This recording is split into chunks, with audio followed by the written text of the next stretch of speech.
Hey guys, December 27th, Sunday, 2020. Whew. Had a bit of an epiphany 10 minutes ago, and I wanted to share that with you.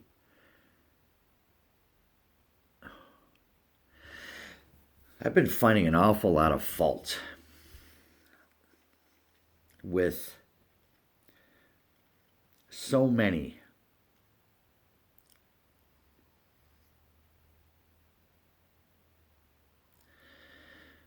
But thanks to God, it caused me to examine myself.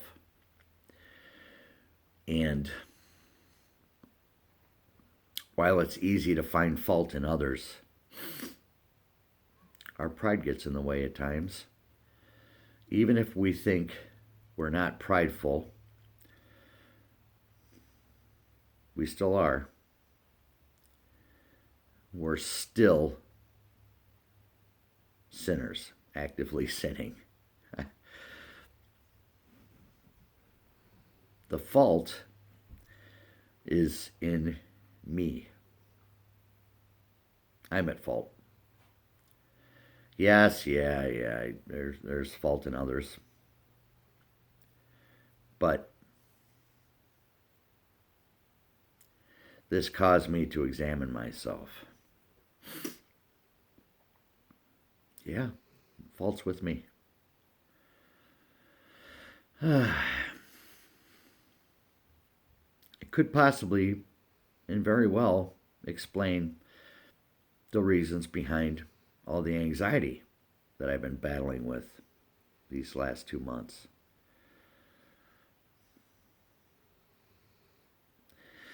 A relationship that I've had, which has outlasted many relationships, is my relationship with anxiety. It's a bastard. But I was once a bastard.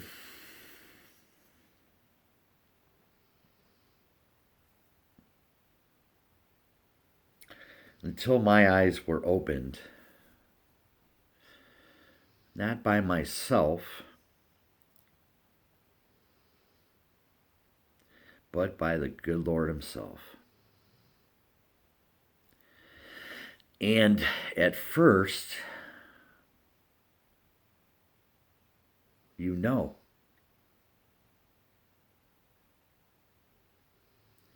as you're awakened, so to speak,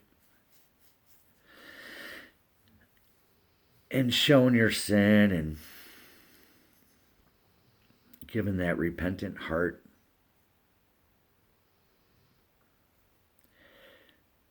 and then after time, you fall back.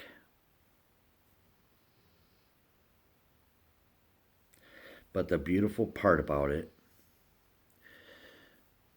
is that from time to time, as in the case of now, He reminds you through His chastening that you're His. It's a sick way and weird way by humanly standards of looking at things, but there's a big difference between our kingdom and His. So I'm happy and I'm very grateful. Thank you, sir. May I please have another? No, please don't give me any more. I don't need any more of that. Oh my gosh. But I really did need to be chastened. And I'm thankful for it.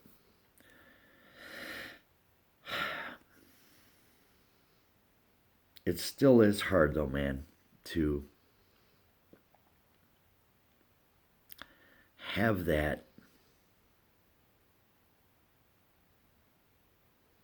heart of Christ and His Oh man, the way he did things to get through to people, and I wish that I had that in me. Is it me not letting it come through or what? To get through to people.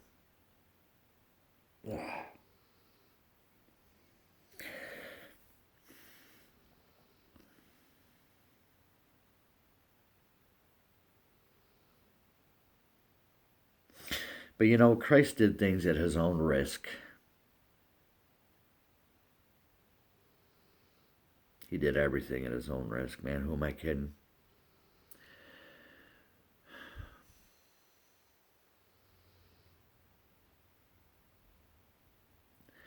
I want to be like him, but at the same time, I don't. Because I want him to be him. And I want what he did to be of him. If that makes any kind of sense to you. God bless you.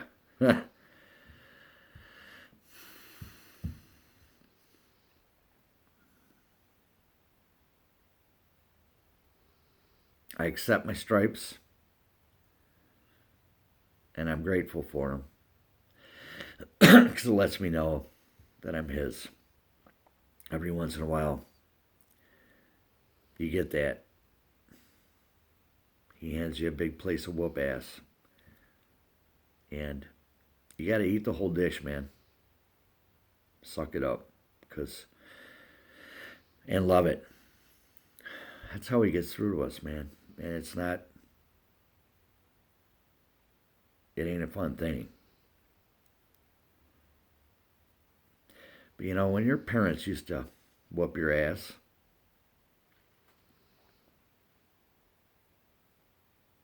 it's because they loved you, man.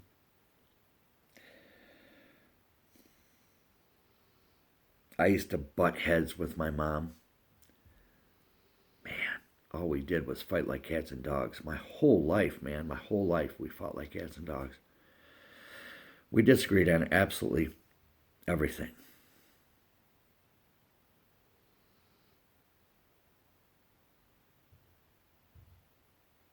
And all the while that she was alive, I knew that everything she did was for me.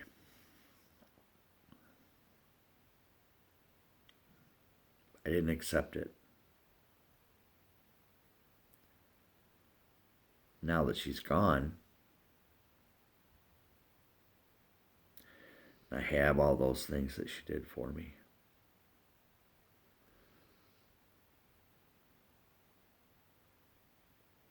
I understand. Christ was the same way. He sacrificed his entire life. God sacrificed of himself. Put himself into the flesh.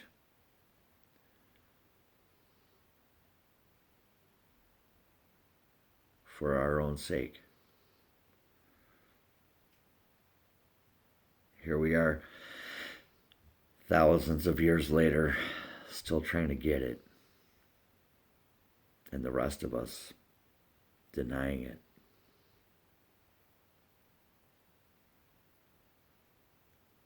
I don't know, man.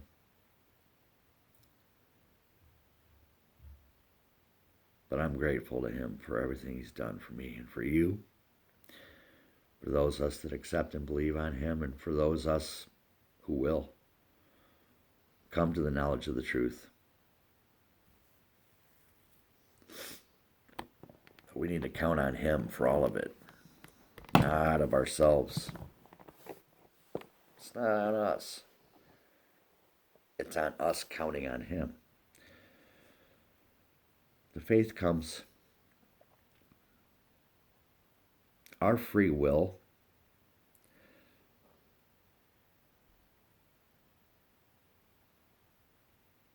and our willingness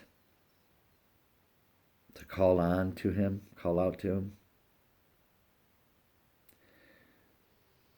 The willingness itself is even given us by him. He gives us the will. and the time and the season and the situation. He opens our eyes, man. It's all of him.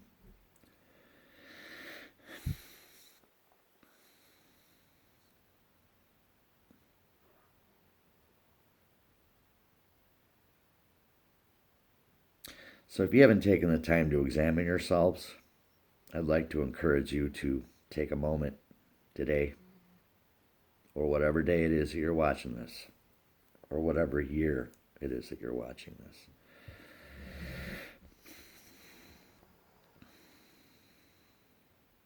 To examine yourself.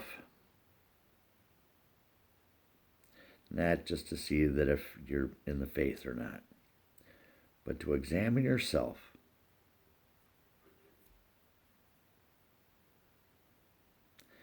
Because you know what, man? We're all at different levels in our faith. And yeah, our faith and our works, not to be misconstrued, that works equal salvation. Where our works is a result of our salvation, okay? So I just want to clear the air with that right off the hill.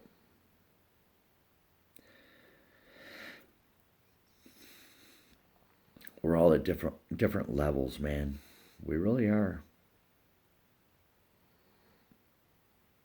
And it's so easy to point out and to spot the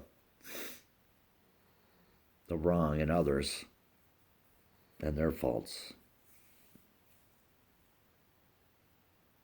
But we really do need to examine ourselves before, during, and after. And I was about to post a video a little while ago, and it was halfway uploaded, and I deleted it because I was given the moment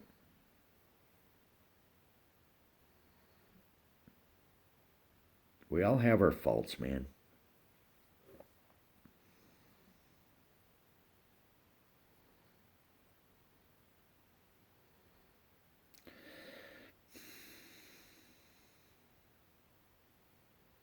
I don't know what else to say, dude. I'm sorry for all these videos that I've been making over this last year. Have been pretty depressing. It is what it is. I've thrown judgment around. And while some of it may have been in righteous judgment, I'm sure some of it was also without me having examined myself. And now I'm at that point, I'm at that level that he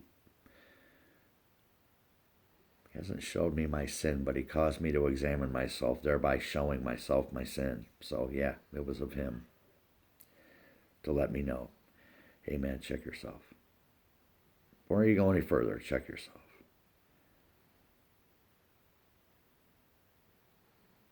This has been a really weird year. And to be honest with you, man,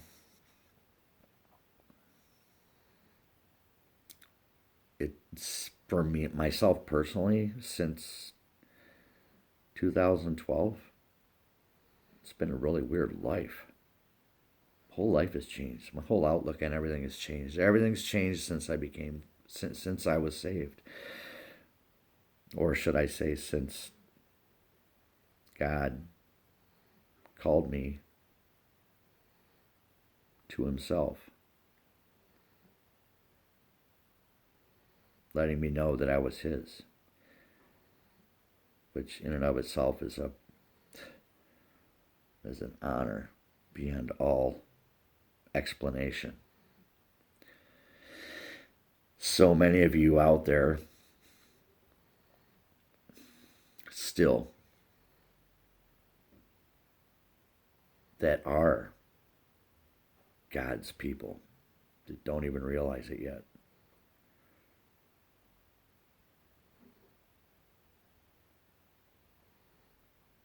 I hope that he wakes you up.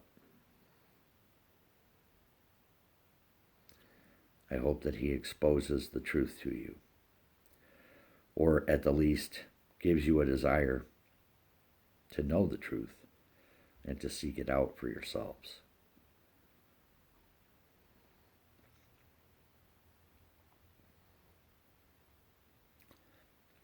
It's been a tough year, man. Been a really tough year. And I'm sure, look, I could be as we've discussed many times in the past, the old half empty, half full. It's all a charade. It's all a bunch of nonsense. Because you don't know what I'm going to say. The truth is that it's half, right?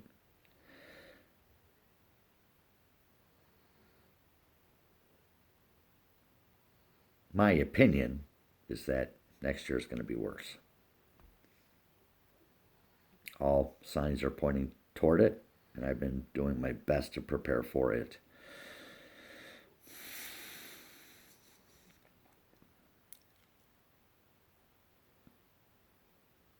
I do feel kind of like I'm in a limbo waiting for the Lord to come back, and people before us have been waiting for the Lord to come back too, and he never came back. So what's the Bible say about that? Well, it says that when he does come back, he wants to find us working,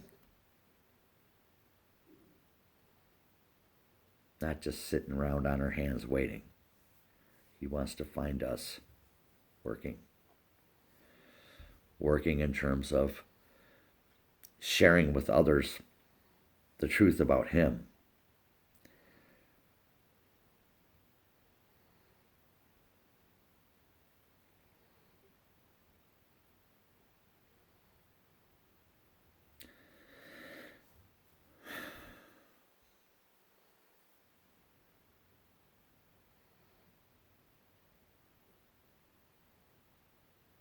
I don't know what else to say. I guess I should just cut this off, but I just want to let y'all know that I'm checking myself, man. Whoops. Man. But during these times, you need to lift up your heads and rejoice, knowing that you're sons and not bastards. That's an amazing gift.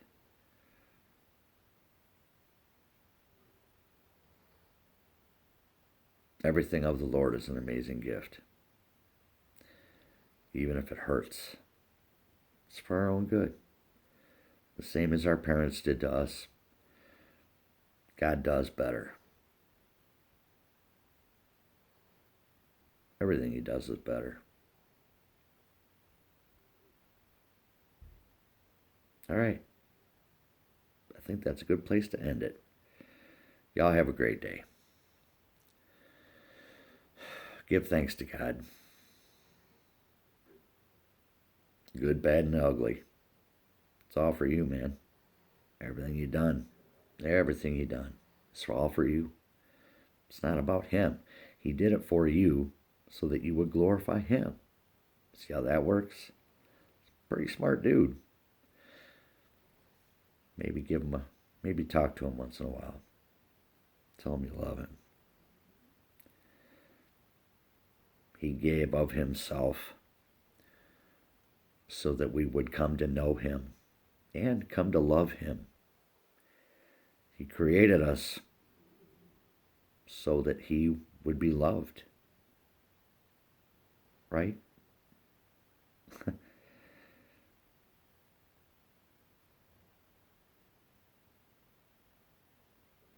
All right. Till next time. Y'all have a great day. See you.